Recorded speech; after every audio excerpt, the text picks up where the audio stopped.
सभी को नमस्कार। आप सभी का हार्दिक स्वागत है इस सेशन में। कैसे हैं आप सभी? स्टडीफाइड यूट्यूब चैनल पर आप सभी का हार्दिक स्वागत है। तो जैसा कि आप सभी जानते हैं कि मैं एक टूर के लिए गया हुआ था, वहाँ से वापस आ गया हूँ और हम हमारी क्लासेस बहुत अच्छे तरीके से रिज्यूम करेंगे, बहुत अच्छे तरीके से आगे बढ़ाएंगे। सबसे पहले मैं सभी के सभी स्टूडेंट से जानना चाहूँगा कि कैसे हैं आप सभी। जल्दी से एक साथ सभी के सभी students. Good morning, good morning, a very very very very good morning to all of you.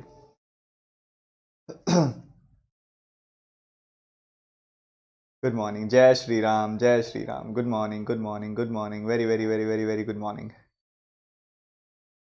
चलिए, बहुत ही बढ़िया। अभी हम बहुत ही अच्छे से डिस्कस करने वाले हैं। देखो क्या है कि अभी ना बहुत सारी कन्फ्यूजन्स हैं, ठीक है, बहुत सारी कन्फ्यूजन्स हैं अभी।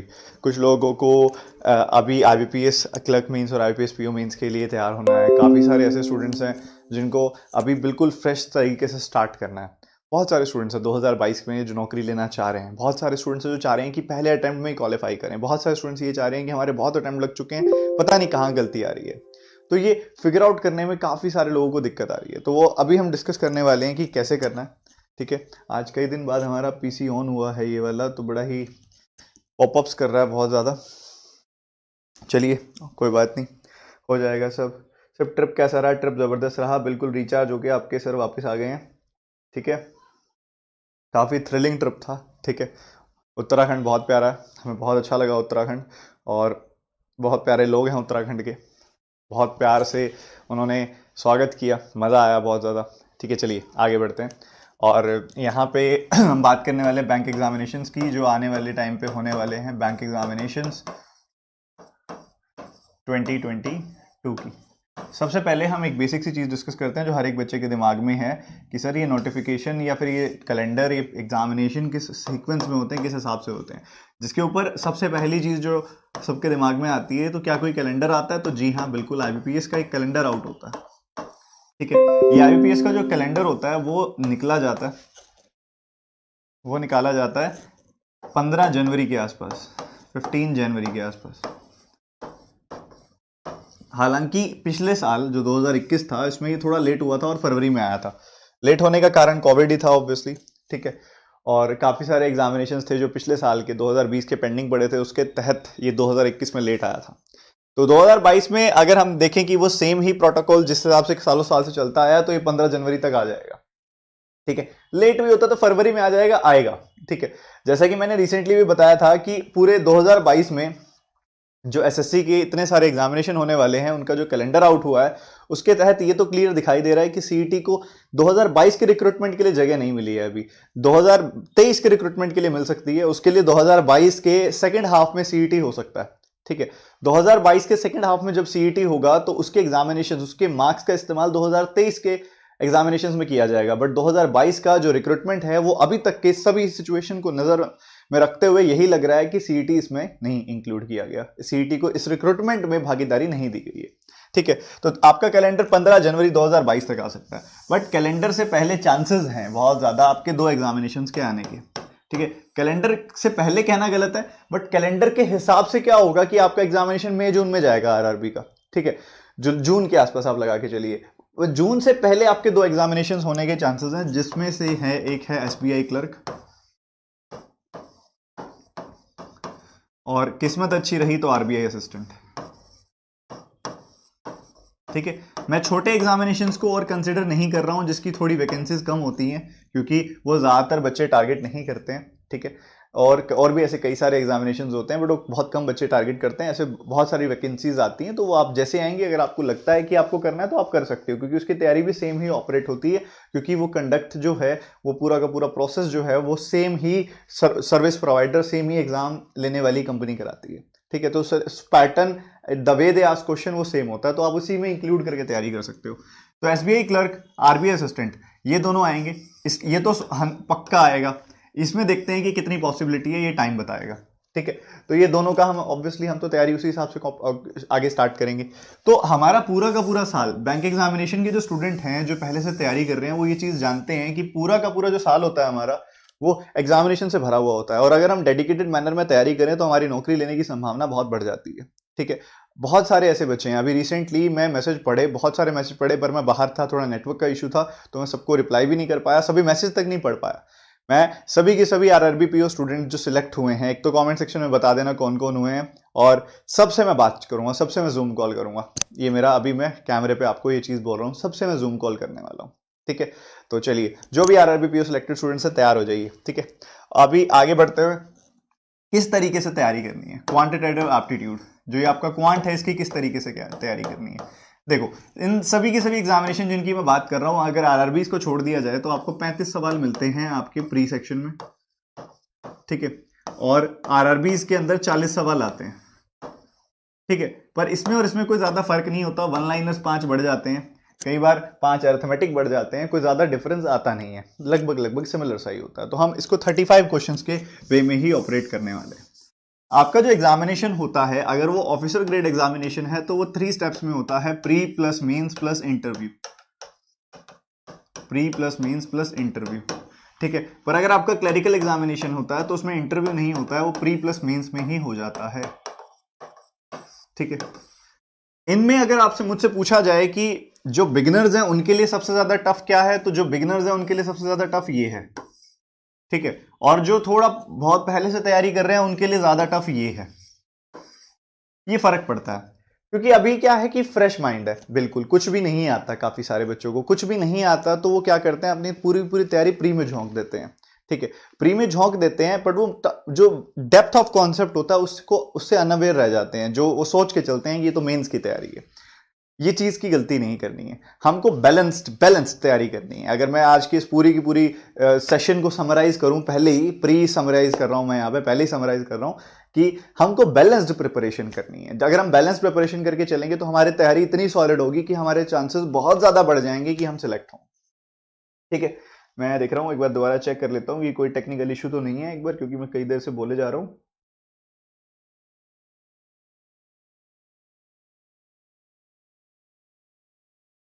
चलो जी, बढ़िया, सब सही चल रहा है। तो एक बार सभी बच्चे लाइक बटन पर टैप कर दो एक साथ, जितने भी स्टूडेंट्स ये सेशन देख रहे हो। ठीक है, अब हमने ये देखना है कि प्री और मेंस का बैलेंस कैसे लेके चलें। प्री और मेंस का बैलेंस कैसे लेके चले, प्री प्लस मेंस का क्या मतलब मेरी तरफ से आप सभी के लिए है। हमने तैयारी करनी है, ऐसे करनी है, इनको कंबाइंड लेके चलनी है। पहली बात तो आप सबको ये क्लियर हो जानी चाहिए कि आपके साल में शुरुआत में SBI clerk, RBI assistant, IBPS RRB PO clerk, IBPS PO clerk और इसके अलावा एसबीआई पीओ, ये जो एग्जामिनेशन आपके पूरे साल होने वाले हैं, इन सभी में कोई डिफरेंस नहीं है सिवाय लेवल का। सिलेबस का कोई डिफरेंस नहीं है, ये बात आपको क्लियर रखनी है। लेवल थोड़ा ऊपर नीचे होता रहता है इन सब में। ठीक है, तो हमको यहाँ पे जो तैयारी करनी है वो एक होलसम मैनर में करनी है। होलसम मैनर में मतलब एक ऐसा एग्जामिनेशन जो सभी एग्जामिनेशंस को कवर करके चलता है, वो होता है एसबीआई पीओ। ठीक है, समझ रहे हो मेरी बात को, एक ऐसा एग्जामिनेशन जो सभी एग्जामिनेशन को कवर करता है। इसी में आईबीपीएस पीओ भी, इसी की तैयारी में आईबीपीएस क्लर्क भी, इसी की तैयारी के अंदर आरबीआई भी, इसी के अंदर एसबीआई क्लर्क भी, सब आ जाते हैं। ठीक है, हाथी के पांव में सबका पांव, ये वही हाथी का पांव है एसबीआई पीओ। ठीक है, तो ये एसबीआई पीओ अगर सबका सिलेबस सेम है, सबके लेवल में थोड़ा सा ऊपर नीचे का डिफरेंस है, तो हमें तैयारी किसकी करनी चाहिए, आइडियली हमें तैयारी करनी चाहिए बच्चों 2022 में होने वाले एसबीआई पीओ की। क्योंकि अगर हम इसकी तैयारी करेंगे, इसको टारगेट में रख के चलेंगे, तो हमारे जितने भी साल भर एग्जामिनेशन होने वाले हैं उसकी तैयारी ऑटोमेटिकली हो जाएगी। Getting the point. तो एसबीआई पीओ 2022 की तैयारी हमने करनी है। अब एसबीआई पीओ 2022 या फिर बैंक एग्जामिनेशन 2022, इनकी तैयारी किस तरीके से करनी है, कैसे ऑपरेट करना है इसके अंदर, इसमें हम आगे बढ़ते हैं। अब आपके प्री के अंदर वन लाइनर्स आते हैं, simplification, number series and quadratic. In 3 topic से आपके 15 सवाल बनते हैं, सॉरी 10 सवाल बनते हैं। इन 3 टॉपिक से आपके 10 सवाल बनते हैं। ये 10 सवाल आपके वो जो होते हैं ना, फ्री के 10 नंबर हैं, बट ये कहीं ना कहीं आपको बहुत अच्छे लगते हैं। आपके लिए एक तरीके से यही है जो ट्रैप है सबसे बड़ा। ठीक है, क्या होता है, हमारा एक बहुत बड़ा होता है 10 क्वेश्चन, 35 में से 10 क्वेश्चन, अगर आप इसको सॉल्व करें तो 2/7 आता है। इसको 10/35 करें ना तो ये 2/7 आता है। ये हो गया 28.56%, जिसको मैं अप्रोक्सीमेटली बोलता हूं लगभग 30% पेपर, लगभग 30% पेपर तो वन लाइनर का है। तो ये कहीं ना कहीं हमें ट्रैप नहीं दे रहे क्या? कैसे ट्रैप दे रहे हैं कि भैया पेपर के अंदर इतना बड़ा तादाद वन लाइनर्स का आ रहा है, वन लाइनर्स की प्रैक्टिस कर लेते तो 30% पेपर तो हो गया, हम पूरा दिन इसी में लगे रह जाते हैं, क्योंकि it is very easy to solve. आपको मैं एग्जांपल देता हूं, मैं अपना ही एग्जांपल देता हूं, मैं लाइव क्लास जब भी लेता हूं, मान लो मैं करा रहा हूं 25 सिंप्लीफिकेशन क्वेश्चन, तो वॉचिंग जाती है 1500 2000 की, और अगर मैं यहीं पढ़ा रहा हूं हाई लेवल अरिथमेटिक क्वेश्चंस, तो वही बच्चे 400 हो जाते हैं। क्यों? हमको किस में मजा आता है, हम वो पढ़ना चाह रहे हैं, ना कि वो कि हमारे लिए क्या जरूरी है। ये समझिए आप, हमको क्या करना है बेसिकली, इसके ट्रैप में नहीं फंसना है कि हमको यही पूरा दिन करते रहें। करना जरूरी है पर पूरा दिन यही नहीं करते रहना। ये एक ऐसे टॉपिक है जिनकी ज्यादा डेप्थ नहीं है, ठीक है। इसको आपने बस मल्टीपल टाइम सॉल्व करना है, आप इसके अंदर अच्छी सी कमांड बना लेंगे, बट ऐसा नहीं कि पूरा दिन इसी में लगे रहिए, ठीक है। इसका ध्यान रखना है। तो इनको करने के एक सिंपल सा प्रोसीजर है कि आप क्या करें, आप सबसे पहले इनकी इंडिविजुअल वीडियोस को देखें, चाहे आप पेड वाली देखें चाहे आप फ्री वाली देखें, जैसा आप अफोर्ड कर सकते हो वैसा चलिए, ठीक है। अपने ऊपर अपनी पॉकेट पे बर्डन लेके भी नहीं चलना। अगर आप पेड अफोर्ड कर सकते हो तो बहुत बढ़िया, उससे बढ़िया कुछ नहीं है। नहीं कर सकते तो फ्री में भी काफी मिल जाएगा, ठीक है।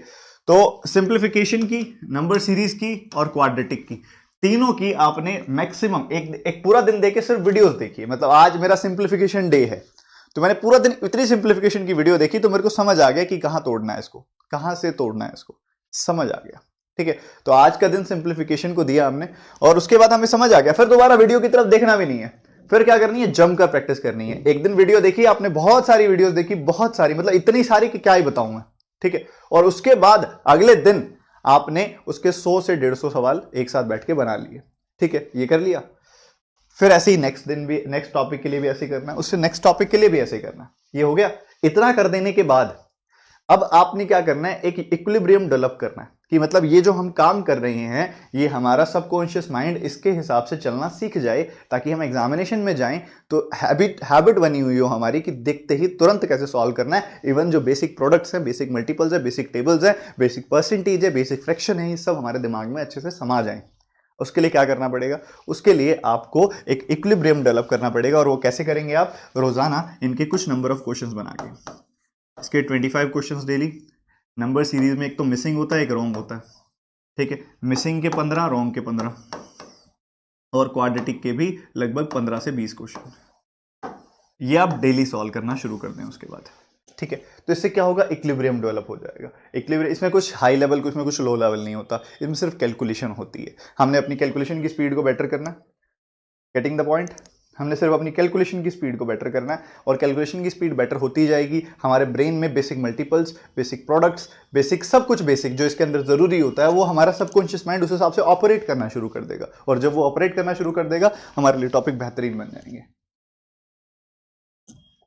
उसके बाद अगला जरूरी पॉइंट जो सबको मैं बता देना चाहता हूं, बहुत ज्यादा जरूरी पॉइंट। अब अगला जो सेक्शन है वो है डेटा इंटरप्रिटेशन। जैसा कि नाम बोल रहा है डेटा इंटरप्रिटेशन, DI, डेटा को इंटरप्रेट करना। डेटा की प्रेजेंटेशन कई तरीके से की जाती है वहां पे, ठीक है। अगर आप प्री लेवल की बात करें तो आपका पाई चार्ट आ सकता है, आपका लाइन ग्राफ आ सकता है, आपका बार ग्राफ आ सकता है, ठीक है। आपका टैब्यूलर आ सकता है, ठीक है। ये ऐसे आ सकता है ग्राफिकल मैनर में। एक पैसेज बेस्ड आ सकता है, जिसको हम एक तरीके से केसलेट बोल देते हैं।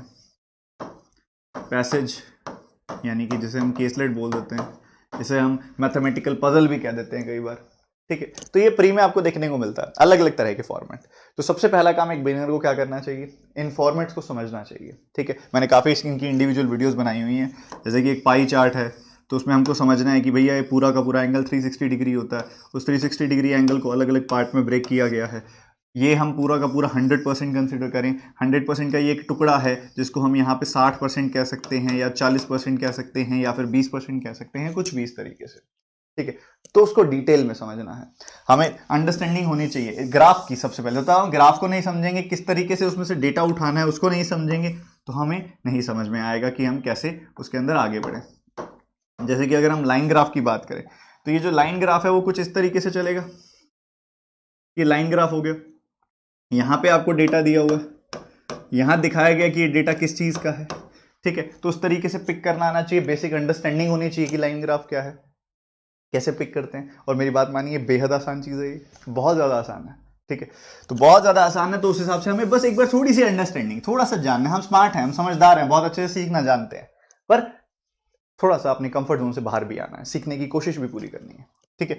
तो इसके लिए आपको बहुत सारी वीडियोस मिल जाएंगी। अगेन दोनों पॉइंट्स हैं कि अगर आप पेड क्लासेस से लेना चाहें बहुत बढ़िया, नहीं ले सकते, नहीं अफोर्ड कर सकते तो फ्री क्लासेस से इसी यूट्यूब चैनल पे आपको सब मिलेगा। बहुत मतलब हर एक टाइप के क्वेश्चंस का भंडार है यहाँ पे, ठीक है। तो आपको बहुत कुछ मिलेगा स्टडीफाइड यूट्यूब चैनल पे, और आप वहां पे देखो कि क्या क्या किस किस तरीके से आप ऑपरेट करके सीख सकते हो। प्री लेवल डीआईज हैं अलग अलग तरीके से, तो पहले बेसिक जो टाइप्स हैं उनकी लर्निंग कर ली, बेसिक जो सेक्शंस हैं उनको सीख लिया कि कैसे करते हैं। उसके बाद फिर आपने इंडिविजुअल, जैसा कि मैंने बोला कि डीआई, जैसे आपने वन लाइनर्स को 1 दिन दिया था, आप डीआई को 3 दिन दीजिए,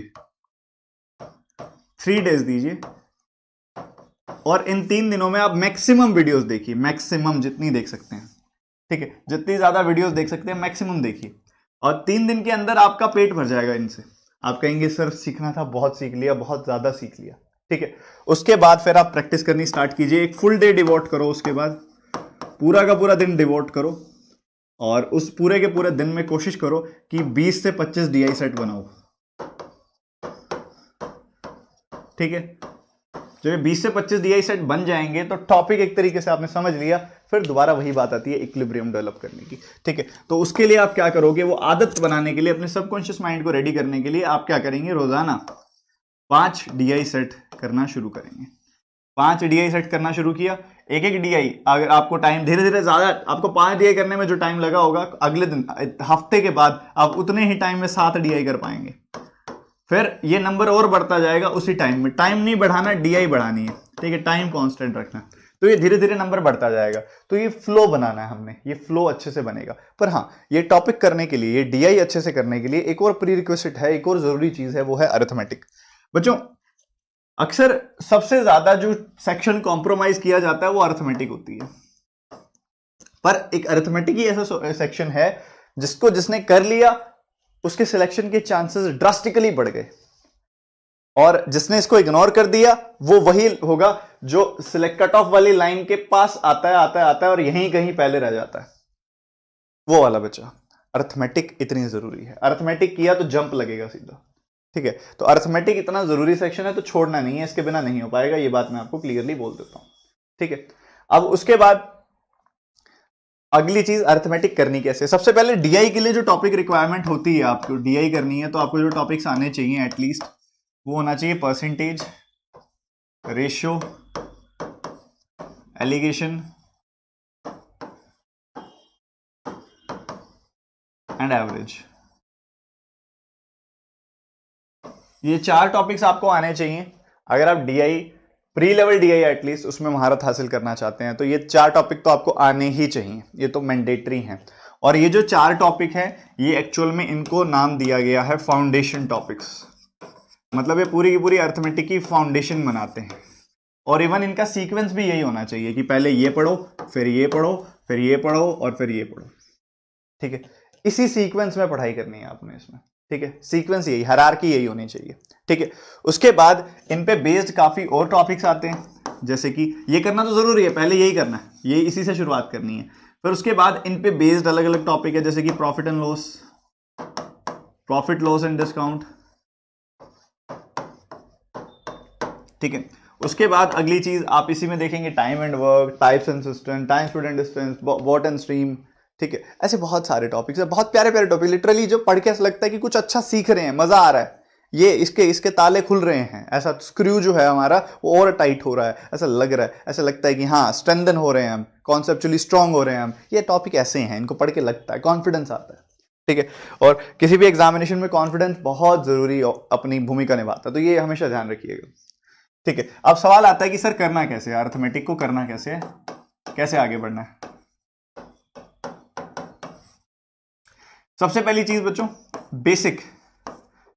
मैंने हर एक टॉपिक पे प्रीवियस ईयर क्वेश्चन किए और टॉपिक वाइज काफी आपको इस चैनल पे वीडियोस मिलेंगी। तो आप क्या करें, परसेंटेज के उस टॉपिक से, मान लो परसेंटेज की वीडियो, आपने परसेंटेज की वीडियो देखी, बेसिक वीडियो, परसेंटेज में जो बेसिक रिक्वायरमेंट्स हैं, जो चीजें मैंने बताई हुई हैं, उसकी वीडियो देखी आपने। वीडियो देखने के बाद आप क्या करें, अगर आप हिंदी मीडियम स्टूडेंट हैं तो आपके पास ज्यादा ऑप्शंस नहीं है इस समय किताबों के, आप एस के लिए जा सकते हैं, एस हिंदी मीडियम में अवेलेबल है, आरएस अग्रवाल हिंदी मीडियम में अवेलेबल है, इन दोनों किताबों के लिए जा सकते हैं। इसमें क्या करिए, सबसे पहले बहुत ज्यादा इजी सवाल, बहुत ही सिंपल, बहुत ही साधारण सवाल, मतलब जिससे इजी कुछ हो नहीं सकता, मतलब इतने ज्यादा इजी क्वेश्चन, मतलब इससे इजी एग्जिस्ट ही नहीं करता, उतने इजी क्वेश्चन सॉल्व करने हैं, ठीक है। बहुत ज्यादा इजी क्वेश्चन सॉल्व करिए। ठीक है, एक पूरा दिन आप पूरा का पूरा दिन दीजिए आप इजी क्वेश्चंस को सॉल्व करने में। बहुत ज्यादा इजी क्वेश्चन जो होते हैं उनको सॉल्व करिए पहले दिन। बेसिक लर्निंग, कॉन्फिडेंस डेवलप करना है, हो गया। अगले दिन थोड़ा सा लेवल रेज कीजिए, मॉडरेट पे आइए, ठीक है। पर जो इंग्लिश मीडियम स्टूडेंट्स हैं उनको मैं कहूंगा कि आप अगर आप करना चाह रहे हैं तो आप करिए एस के वर्मा से, क्वांटम कैट बाय सर्वेश के वर्मा से। उसमें पहले जो उनकी एग्जांपल्स है ना वो सॉल्व कीजिए, ठीक है। फिर लेवल 1 पे आइए, फिर लेवल 2 पे जाइए, ठीक है। पर एक चीज का ध्यान रखिएगा, एग्जांपल्स होते ही लेवल 1 में ही पैर लड़खड़ाने लगेगा, पर वहीं पे कॉन्फिडेंस का सेक्शन ऑपरेट करता है, कॉन्फिडेंस का फैक्टर ऑपरेट करता है कि कितने आप कॉन्फिडेंट हैं, कितना विल पावर है।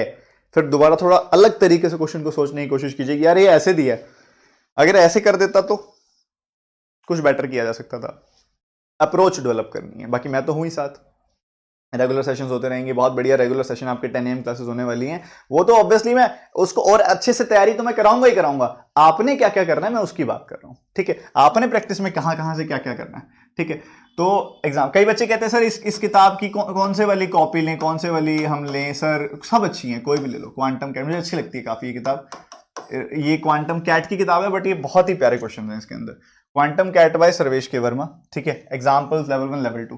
तो जब पैर लड़खड़ाने लगे ना तो थोड़ा सा एक बार इसको रिवाइज कर लें, बेसिक जो आपने वीडियोस देखी उसको देख ले, रिवाइज कर लें, इसमें जो दिया गया इसमें जो पता था उसको रिवाइज कर लें, फिर दोबारा शुरू करें इसको, फिर होने लगेंगे, ठीक है। ऐसे ही लेवल रेज करना है आपने, ठीक है। उसके बाद हाई लेवल पे भी जाना है। बस ये वाली गलती मत करना जो अब इसके बाद बच्चे करते हैं कि यहां पे टॉपिक को छोड़ देते हैं, उनको लगता है टॉपिक कंप्लीट हो गया। नहीं, हाई लेवल भी करना है, क्योंकि जब तक हम कॉन्सेप्चुअल डेप्थ में नहीं जाएंगे हमारा प्री भी अच्छा नहीं होगा, मेंस की तो दूसरी बात है, मेंस की तो बाद की बात है। तो आपने सीक्वेंस सही रखते हुए 4 ये जो मैंने टॉपिक बताए थे अभी, इनको पहले करना है, बाकी बाद में करने हैं, ठीक है। और फिर थोड़ा सा डेप्थ में जाना है, फिर थोड़ी डेप्थ में अंडरस्टैंडिंग उसकी करते हुए चलना है, ठीक है। और वीडियोस ऑफ क्लासेस आपकी यूट्यूब पे होती रहेंगी, होती रही हैं, बहुत अच्छे से होंगी। और जो बच्चे अफोर्ड कर सकते हैं उनको पेड क्लासेस के लिए आना चाहिए। एक और जरूरी सोचना, जैसे कि मैंने आपको कल बताया था कि अनअकैडमी पर यूजुअली 10% डिस्काउंट मिलता है, पर 1 तारीख से 3 तारीख तक 22% डिस्काउंट मिला, ठीक है। मिला था ना। काफी सारे बच्चों के मेरे पास मैसेज थे कि सर वो रह गया, तो मेरे पास सुबह अनअकैडमी से भी मैसेज आ गया कि उसको एक्सटेंड कर दिया गया, इस ऑफर को एक्सटेंड कर दिया गया। अब आज 4th को एंड 5th को भी, 4th एंड 5th जनवरी को भी ये ऑफर चलेगा। 5th के बाद वही 10% डिस्काउंट पे आ जाएगी बात। 4th एंड 5th जनवरी को भी 22% ऑफ मिलेगा अगर आप TT10 कोड का इस्तेमाल करके अनअकैडमी की सब्सक्रिप्शन लेते हैं। तो डिस्क्रिप्शन में लिंक मिल जाएगा आपको सब्सक्रिप्शन का, सब्सक्रिप्शन लिंक डिस्क्रिप्शन में मिलेगा। आज और कल, मतलब आज today and tomorrow, 4th and 5th जनवरी को भी अगर आप TT10 कोड का इस्तेमाल करेंगे अनअकैडमी पर पेड कोर्सेज लेने के लिए, सब्सक्रिप्शन लेने के लिए, तो आपको 22% का ऑफ मिलेगा, ठीक है, इसी डिस्काउंट से फीस के अंदर। और 5 तारीख के बाद यही डिस्काउंट 10% हो जाएगा वापस, जैसा हमेशा रहता है, ठीक है। अब जरा एक और फैक्टर की बात करते हैं यहाँ पे, एक और बड़ा फैक्टर, जैसे कि अगर आप अभी तक आपने अगर अच्छे से सब बातें समझी हैं तो आपको यह समझ आ रहा होगा कि तैयारी इतनी मुश्किल तो नहीं है करनी।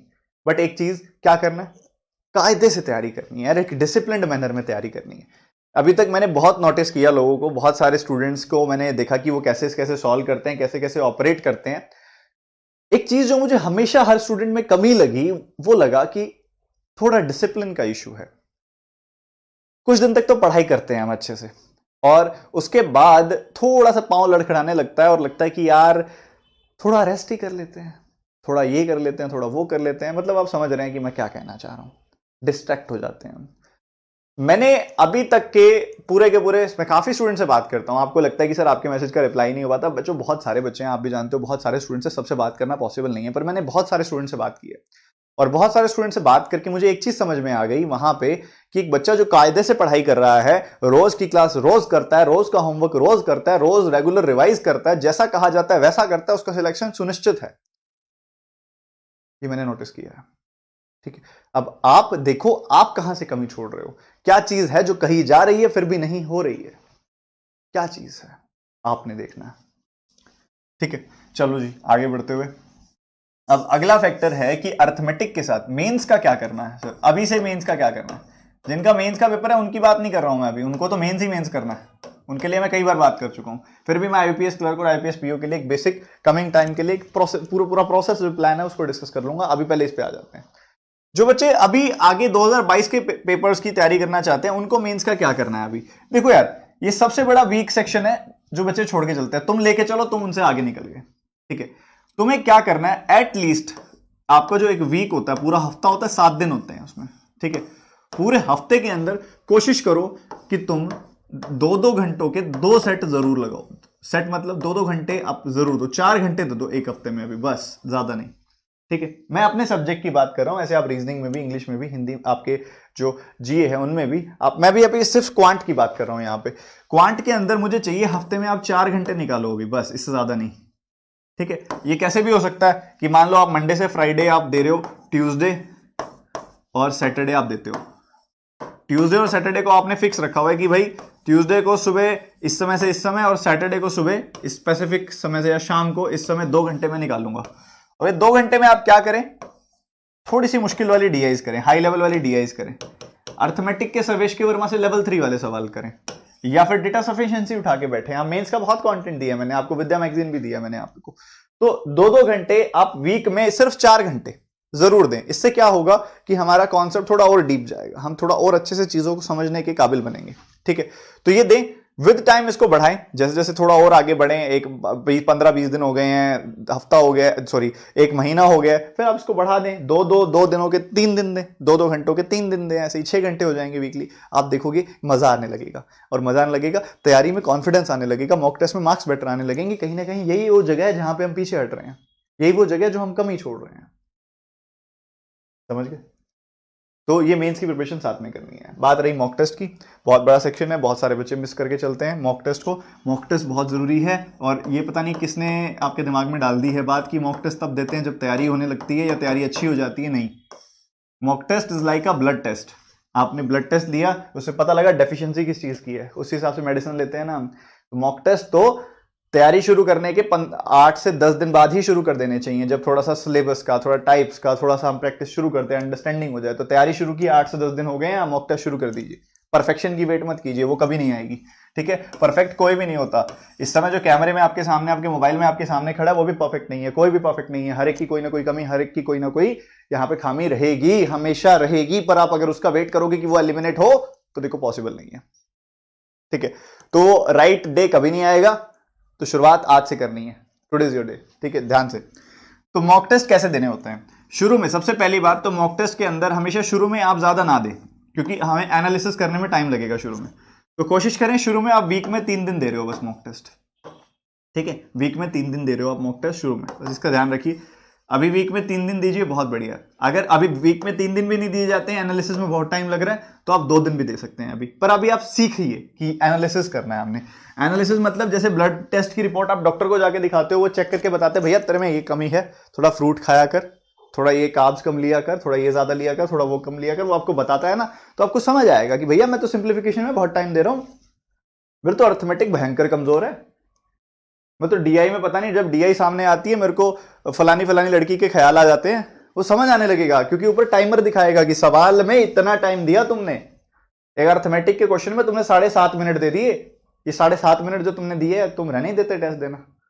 तो 7.5 मिनट दिए, तुम अर्थमेटिक तो सॉल्व नहीं कर रहे होगे उस समय। अर्थमेटिक में सवाल में बोला होगा कि पूजा इज गोइंग डाउन स्ट्रीम, तो उनको अपनी क्लास वाली पूजा याद आ गई होगी। तो तुम्हें यही समझना है कि दिक्कत कहां आ रही है, समझ गए।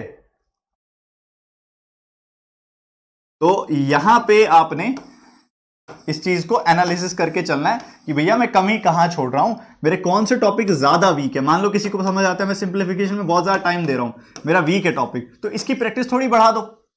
आपको लग रहा है कि जब भी बॉटम स्ट्रीम का सवाल आता है मेरा, वहां पे मैं उसको स्किप कर देता हूं हर बार, या बॉटम स्ट्रीम का जब सवाल आता है तो मैं उसमें बहुत ज्यादा टाइम देता हूं, तो भैया बॉटम स्ट्रीम भयंकर कमजोर है, इसकी एनालिसिस हो गया ना, इसका एनालिसिस हो गया, तो उस पर ज्यादा टाइम देके उसको स्ट्रांग बनाओ ना मेरे भाई। टॉपिक कोई भी ऐसा नहीं है जिसमें ज्यादा टाइम लगना चाहिए। हर एक अर्थमेटिक के क्वेश्चन को 50 second, 40 second, 45 second, 1 minute max to max में बनाया जा सकता है। पर नहीं बना रहे हो तो फिर देखो ना कि वो टॉपिक कमजोर है।